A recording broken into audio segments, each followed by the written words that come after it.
Hello everyone. In this video we're going to learn about Kinsealy, Ireland.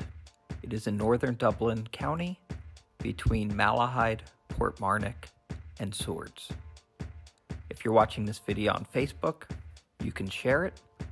What will help me most is subscribing to my YouTube channel. In the village center and on the corner of Chapel Road and Malahide Road, you'll find St. Nicholas of Myra Church. This church is a typical T-plan church, which was built in the early 1800s. They began in 1832, and by 1834, they were already having service in this church.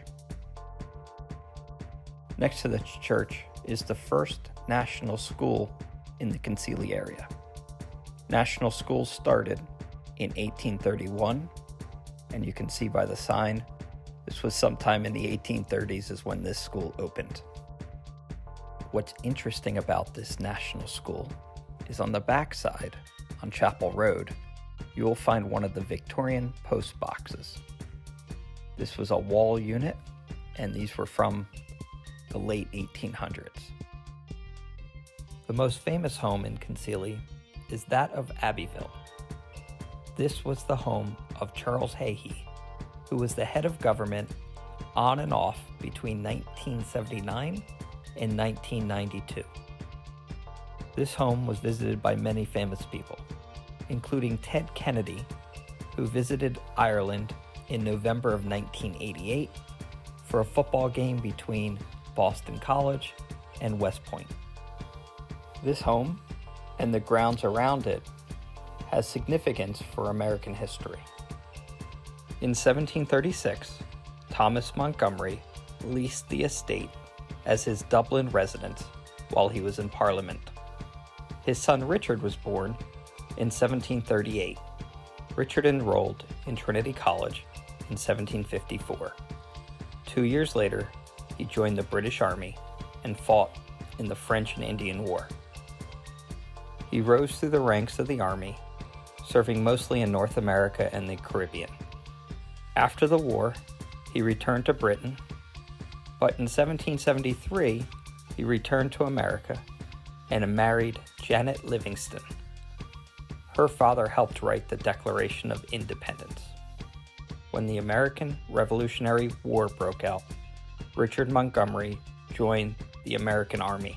He was friends with George Washington and successfully captured Montreal in November of 1775.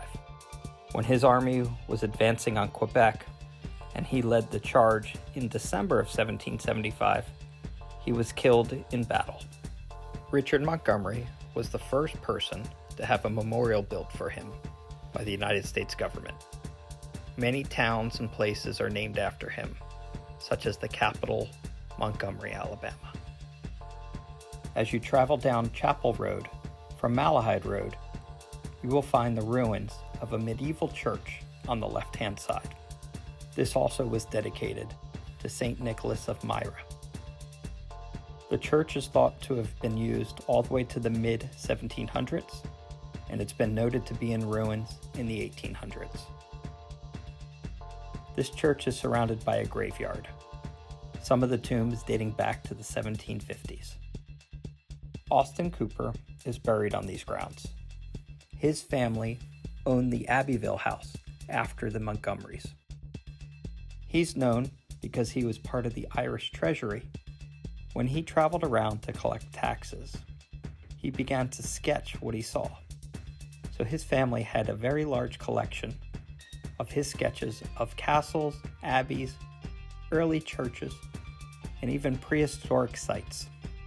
These were donated to the National Library in Ireland, and in 2000, the library published a collection of his works.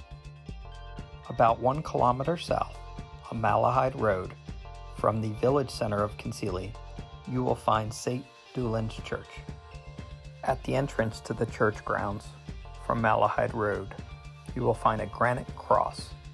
It was unique to use granite in this area, as the local stone is limestone. Many think because of the use of granite that this cross predates 1300. The oldest part of the church is believed to be from the 12th century. It was not until 1406 until the first time that this church was mentioned. The modern church was added in 1864, and this church is the oldest stone-roofed church still in use in Ireland. To the right of the church is St. Doullah's Well. It was used for baptisms and contains an octagonal building. This well is unique as it is the only surviving detached baptistry in the country. Behind the octagonal structure is an open-air pool with stone seating. This is known as St. Catherine's Pond. The water in this well was blessed and was holy and was known for curative effects. St. Catherine's Well also has an underground bathhouse, which you can enter by going down these steps. These wells are no longer used today. I hope you enjoyed this video. If you liked it, please hit the like button, and please subscribe to my channel. Thank you.